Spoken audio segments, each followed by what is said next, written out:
एक बार फिर से अपने YouTube channel stock trading technique पर आपका हार्दिक स्वागत करता हूं दोस्तों। आज देखिए निफ्टी ने क्या धमाल मचाया और मेरा मानना है कि मैं आज की वीडियो के बारे में आपसे डिस्कस करूं। जो मैंने आज के ट्रेडिंग सेशन के लिए कल वीडियो अपलोड की थी, नीचे डिस्क्रिप्शन बॉक्स में लिंक है, उस वीडियो को देखिए। और जो मैंने कहा था आज की मार्केट मूवमेंट को आप खुद ब खुद एनालाइज कर लीजिएगा। देखिए मैंने निफ्टी के बारे में कहा था कि मुझे निफ्टी, क्योंकि आज एक बहुत बड़ा इवेंट था, यूनियन बजट पेश होना था, तो एक बड़ी मूवमेंट की भी तैयारी होनी थी और हमें दोनों तरफ के अच्छे बड़े मूव्स देखने को भी मिले।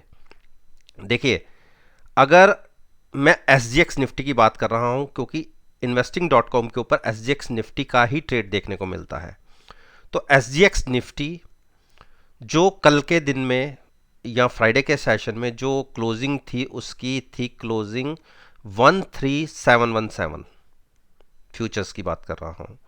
और फ्यूचर्स जो आज के दिन में लो लगाया वो 665, 13665, यानी नीचे हम गए एक बार उस दिन की क्लोजिंग से।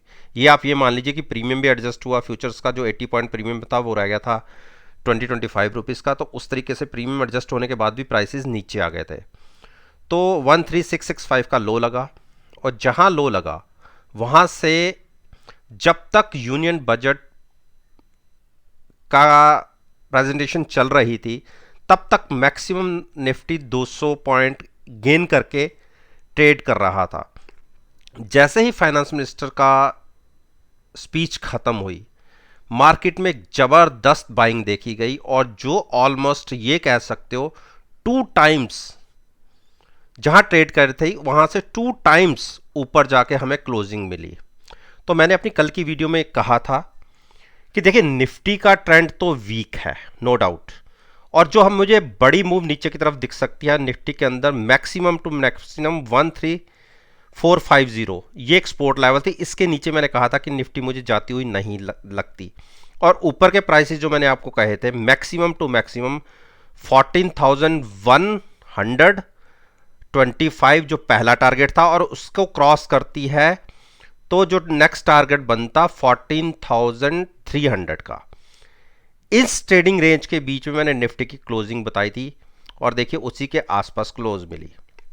बाकी मैंने जो मेरे फॉलो करते हैं और जिनसे मेरी बात होती है उनको मैंने थर्सडे के सेशन में जो 13800 की पुट 222 में बाई करवाई थी और साथ में फ्यूचर्स बाई करवाया था 780 पे, 13780, आज देखिए उनको कितना ह्यूज प्रॉफिट हुआ है। यानी वहां से हम 580 पॉइंट्स अपसाइड पर मूव कर चुके हैं और जो हमने ऑप्शन बाय की थी 222 में उसका प्राइस 26 के आसपास रह गया है, यानी लूज हमने 200 पॉइंट्स किए और जो हमें मिले तकरीबन 580 पॉइंट्स। एक ह्यूज प्रॉफिट पर आज की डेट में हम बैठे हुए हैं और आज मैंने उनको कहा है कि आप अपना प्रॉफिट लेके एग्जिट हो जाइए। अब यहां से कल की क्या पॉसिबिलिटी बनती है, देखिए ऊपर हमने जो 20 DMA मूविंग एवरेजेस को क्रॉस करके क्लोजिंग दिखाई है।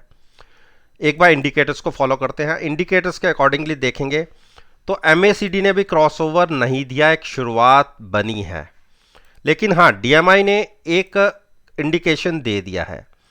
तो अब जो बाय करना चाहते हैं, देखिए यहां पे हमने शॉर्ट की पोजीशन से तो एग्जिट हो गई, लेकिन जिनको बाय भी करना है उनके लिए एक बहुत अच्छा ट्रेड देखने को मिल सकता है अगर आप 14300 की पुट बाय करके फ्यूचर्स बाय करें।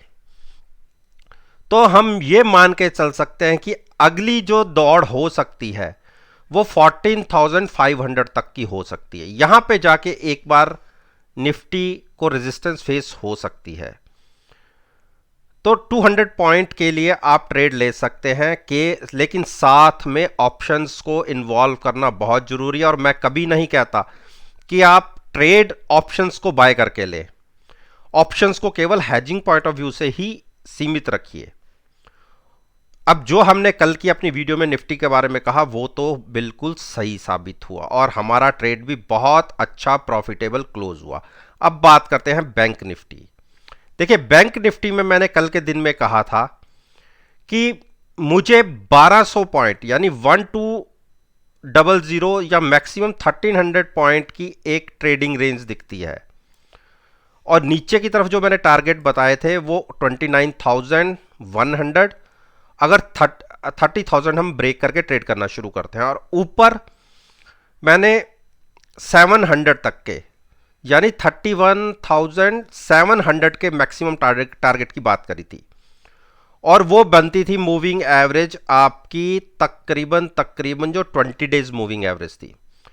देखिए, उसको भी क्रॉस किया और उससे भी डबल हमने जिस ट्रेंड लाइन को ब्रेक करके हमने नीचे निकले थे उसको भी क्रॉस करके हमने ऊपर जो 33715 तक के हमारे टारगेट हैं, जो इसको क्रॉस करने में जिसको तकलीफ होती थी वहीं जाके आज भी रुकी है, तो वहां तक बढ़ गई जिसकी उम्मीद मैंने भी नहीं की थी और मैंने कहा भी नहीं था। लेकिन मैंने बाइंग भी अवॉइड करने के लिए रीजन बोला था। मैंने कहा था कि कल हम 2 ट्रेडिंग डे रेंजेस के बीच में क्लोज हुए हैं और इवेंट भी था और यह भी कहा था कि बड़ी मूव देखने को मिल सकती है और मिली भी। सुबह तक तो हम तकरीबन 400 to 500 पॉइंट्स के आसपास ट्रेड कर रहे थे, लेकिन जैसे ही यूनियन बजट कंप्लीट हुआ एक बड़ा जंप बैंक निफ्टी में देखने को मिला और जिसकी वजह से निफ्टी में भी एक बहुत बड़ा गेन देखने को मिला। तो अब हम फिर से देखिए उसी ट्रेंड लाइन के पास आ गए हैं। देखिए, ये ब्लैक वाली जो ट्रेंड लाइन थी ये 8 जून से जो हाइज लगे थे अगले 3 महीने में, मैंने उसको रिप्रेजेंट करती हुई ये ड्रॉ की थी और जब हम इसके नीचे भी निकल गए थे। और ये ब्लू लाइन थी, ये अगस्त 30 से जो हाइज लगे थे उसको रिप्रेजेंट करती हुई ये लाइन थी और जिसको क्रॉस करना बैंक निफ्टी के लिए बहुत मुश्किल हो रहा था। देखिए, हर बार ये इसी को छूती हुई ही चल रही थी और अब हम फिर उसके आसपास आ गए हैं। 2 फरवरी के लिए जो ऊपर की तरफ मैक्सिमम प्राइस बनता है वो 30,845, ये एक बहुत बड़ी स्ट्रॉन्ग रेजिस्टेंस होगी। हो सकता है कि बैंक निफ्टी इतनी बड़ी गेंद दिखाने के बाद एक बार फिर से नीचे की तरफ पलट जाए। तो अगर मेरा अपना पर्सनल व्यू मानेंगे तो मैं जब प्राइस 30,900 के आसपास होगा तो मैं वहां पे एक कॉल बाय करूंगा, कॉल बाय करके फ्यूचर सेल करने की एक कोशिश करूंगा। हो सकता है कि मैं गलत साबित हूं, लेकिन आप पीछे की हिस्ट्री देख लीजिए, जब भी इस ट्रेंड लाइन के पास ये स्टॉक आया है यहां से एक बड़ी गिरावट देखी गई है। तो आप देखिए, इतनी बड़ी गिरावट हमने केवल 3 दिन में कवर कर दी। मैं फिर कह रहा हूं, मैं खुलते ही कोई सेलिंग पोजीशन क्रिएट करने की बात नहीं कर रहा। जब तक हमारा प्राइस 33,900 के आसपास नहीं होगा हम तब तक कोई शॉर्ट पोजीशन कैरी नहीं करेंगे। और शॉर्ट पोजीशन भी कैसे कैरी करनी है, कॉल बाय करनी है और फ्यूचर सेल करनी है। मैं अगेंस्ट ट्रेंड के ट्रेड करने की बात कर रहा हूं और उसका मेन रीजन ये ट्रेंड लाइन पर एक सेलिंग देखी जाती है, इसी वजह से। अब बात करते हैं रिलायंस। देखिए, रिलायंस ने, मैंने कल की अपनी वीडियो में कहा था कि मुझे रिलायंस 1855 के नीचे जाता नहीं दिख रहा, जबकि कल की क्लोजिंग स्लाइटली सी नेगेटिव 1853 के आसपास मिली थी हमें। लेकिन मैंने उसके बावजूद कहा था कि आप ये स्टॉक ऐसा है कि मल्टीपल रिटर्न देता है, ये बार बार 1850 से वापिस जाता है और 1850 की मैंने पुट बाय करके फ्यूचर्स बाय करने की एक स्ट्रेटजी क्रिएट की थी और कहा था कि आप इसको शॉर्ट मत करिएगा और बाइंग में आप पुट बाय करके फ्यूचर बाय करने की स्ट्रेटजी ले सकते हैं। और देखिए, इंट्राडे में अच्छा आपको गेन मिला और अच्छा प्रॉफिट जनरेट हुआ होगा। अब बात करते हैं एचडीएफसी बैंक। देखिए, एचडीएफसी बैंक में मैंने कल तक बिल्कुल कहा था कि क्योंकि इस स्टॉक में एक बड़ी गिरावट पहले ही देखी जा चुकी थी और मैंने कहा था कि कल की जो क्लोजिंग थी वो भी अपनी 50 डेज मूविंग एवरेज के नीचे थी, तो फ्रेश शॉर्ट करने के लिए तो मैंने मना किया था, क्योंकि 1335 के टारगेट्स हमारे अचीव हो चुके थे।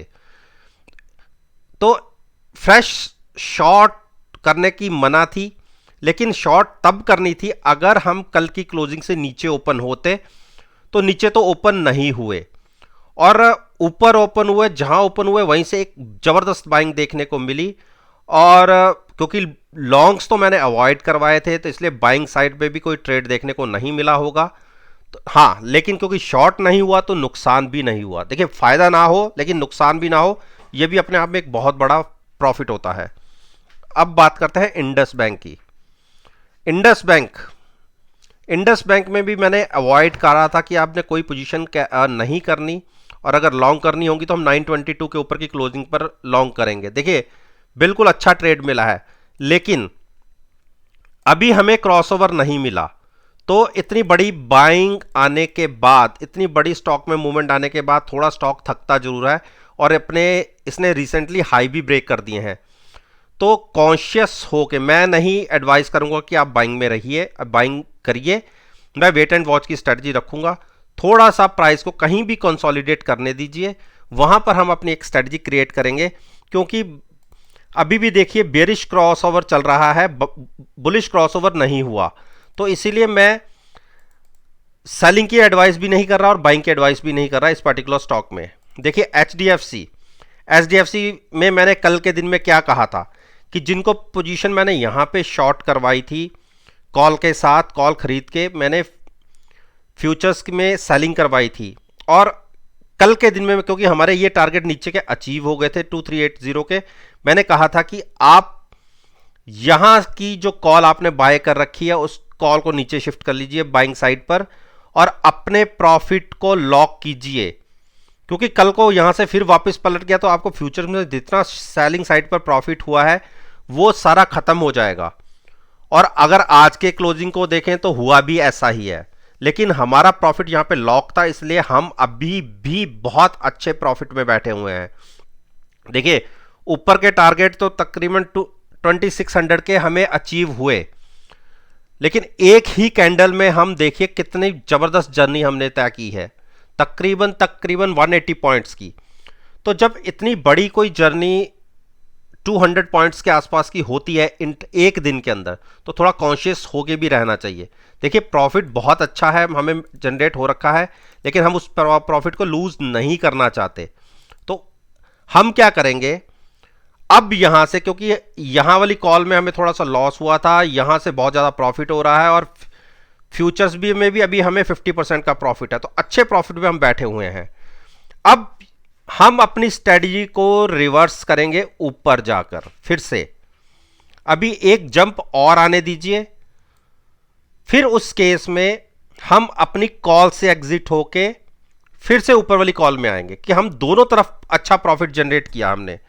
तो स्टॉक में अभी एक जबरदस्त बाइंग देखी गई है, लेकिन अपनी 20 डेज मूविंग एवरेज के नीचे क्लोज है। तो आप एक काम कर सकते हैं, अगर बाइंग साइड पे रहना चाहता है, जिसकी मैं एडवाइस नहीं करूंगा क्योंकि मैं तो खुद ऑलरेडी शॉर्ट में बैठा हुआ हूं, तो अगर कोई बाइंग में रहना चाहता है वो 2600 की कॉल बाय करके फ्यूचर बाय कर ले, सॉरी पुट बाय करके फ्यूचर बाय कर ले।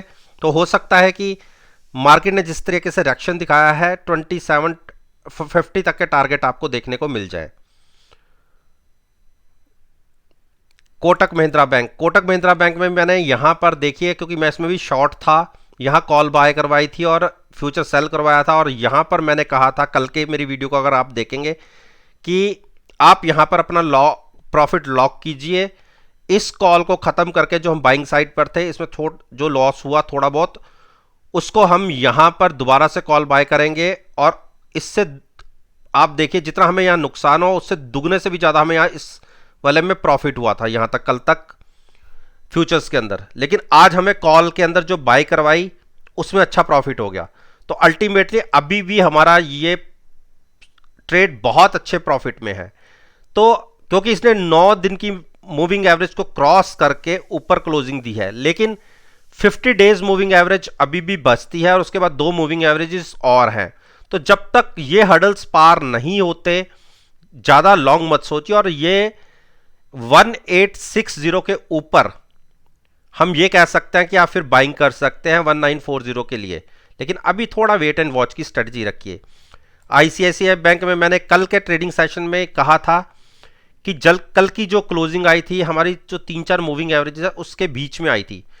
मैंने बिल्कुल मना किया था, सेलिंग भी मना की थी और बाइंग भी मना की थी, लेकिन आज के दिन में 10% का एक सर्किट ऊपर की तरफ, ये किसी ने उम्मीद नहीं की थी, और क्लोजिंग देखिए 613 की। तो क्या यहां से बाइंग करनी चाहिए? देखिए बुलिश क्रॉसओवर तो मिल गया है, लेकिन एक ही कैंडल जब इतनी बड़ी ऐसे जनरेट होती है तो उसके बीच में आपको कोई भी, ये मानिए कि स्पोर्ट नहीं होती। अगर आप स्पोर्ट की बात करेंगे तो स्पोर्ट इसकी निकल के आती है 565 की। अब 50 पॉइंट नीचे के स्टॉप लॉस के साथ अगर आप ट्रेड लेंगे तो हाईली रिस्की ट्रेड होगा। इसीलिए अगर आप कोई ट्रेड बाइंग साइड पे लेना भी चाहता है, लेकिन मैं जिसकी एडवाइस अभी नहीं करूंगा, रीजन क्या है, एक कैंडल के ऊपर मैं विश्वास नहीं करता, जबकि बुलिश क्रॉसओवर है, कंफर्मेशन है, लेकिन फिर भी अगर कोई ट्रेड लेना चाहता है अपने रिस्क के ऊपर, वो 600 की पुट बाय करके भी फ्यूचर्स में बना रह सकता है, बाइंग कर सकता है। लेकिन मैं अभी इस स्टॉक को अवॉइड करूंगा, जैसे मैंने कल भी बोला था। एक्सिस बैंक में मैंने कहा था कि 600 के आसपास, देखिए इसके अंदर कितना जबरदस्त जंप देखा इसने। आज तकरीबन आप ये देखिए 50 पॉइंट्स का इंट्राडे में क्लोजिंग, जबरदस्त क्लोजिंग है, मतलब 50 पॉइंट्स की एक इंट्राडे में क्लोजिंग।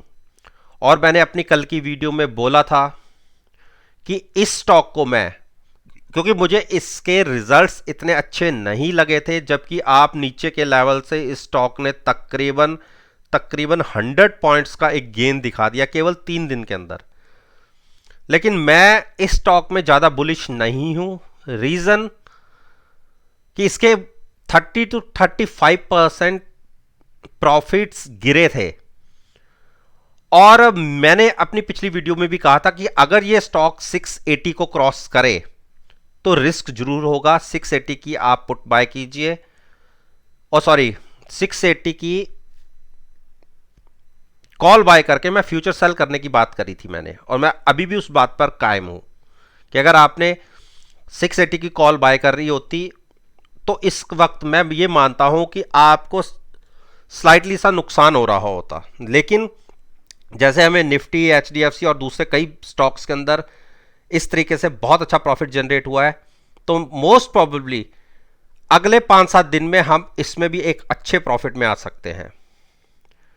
तो देखिए शॉर्ट नहीं करनी वो अलग इशू है, स्टॉक बुलिश साइड पे स्ट्रेंथ दिखा रहा है, लेकिन अगर कोई भी थोड़ा सा रिस्क लेके अगेंस्ट स्टॉक के ट्रेंड के ट्रेड लेना चाहता है तो उसके लिए मेरा यही कहना होगा कि आप करंट लेवल पे भी, अगर करंट लेवल 720 वाली कॉल भी बाय करके आप फ्यूचर सेल करने की बात करेंगे तो अच्छा प्रॉफिट पॉसिबिलिटी है अर्न होने की। बाकी हाईली रिस्की ट्रेड होगा क्योंकि अगेंस्ट ट्रेड हम लेंगे ट्रेंड के, और देखिए बुलिश क्रॉसओवर भी बन रहा है, लेकिन फिर भी मैं थोड़ा सा रिस्क लेने की बात कर रहा हूं। एसबीआई में मेरी ये थी कि हमने इसे शॉर्ट नहीं करना। हमारे नीचे के टारगेट जब 269 के दिख गए थे, और मैंने कल के दिन में कहा था कि अभी इसको अवॉइड कीजिए। हाँ, अगर ये अपनी ट्रेंड लाइन 292 के ऊपर निकलने के और निकलता है तो आप बाइंग में बैठ सकते हैं, आपको अच्छा ट्रेड देखने को मिल सकता है। और जाते जाते देखिए क्या बढ़िया जबरदस्त बाइंग हुई, और 315 के आसपास की हमें इसके अंदर क्लोजिंग मिल गई। अब ये कह सकते हैं कि अपने ऑल टाइम हाई से ये स्टॉक तकरीबन 50 to 55 पॉइंट्स के आसपास रह गया है, नीचे है। 50 to 55 मतलब 20% अभी भी अपने ऑल टाइम हाई से नीचे है। तो थोड़ा सा वेट एंड वॉच की स्ट्रेटजी रखेंगे, लेकिन किसी को अगर ट्रेड लेना होता तो उसके हिसाब से मैं ऑप्शंस के पेयर्स के अंदर ट्रेडिंग बहुत अच्छे प्रॉफिट्स बनते हैं, तो उस तरीके से ट्रेड लेना ज़्यादा पसंद करता। तो दोस्तों, उम्मीद करता हूं कि मेरी कल की वीडियो को अगर आप देखेंगे और आज के सेशन के साथ एनालाइज करेंगे, यकीन मानिए, देखिए आपको कितने अच्छे रिजल्ट्स देखने को मिलेंगे। क्योंकि मैं जब भी, ये नहीं कि कोई शेयर भाग रहा है मैंने आपको उसको बाय करा दिया, कोई शेयर गिर रहा है मैंने उसको सेलिंग करा दी, मैं मार्केट खुलने से पहले ऑलमोस्ट 15 से 16 घंटे पहले वीडियो अपलोड करता हूं। आपको मार्केट के अंदर दुनिया में होंगे, बहुत सारे लोग होंगे जो मार्केट देख के आपको प्रिडिक्ट करते हैं कि इसको खरीद लो, इसको बेच लो।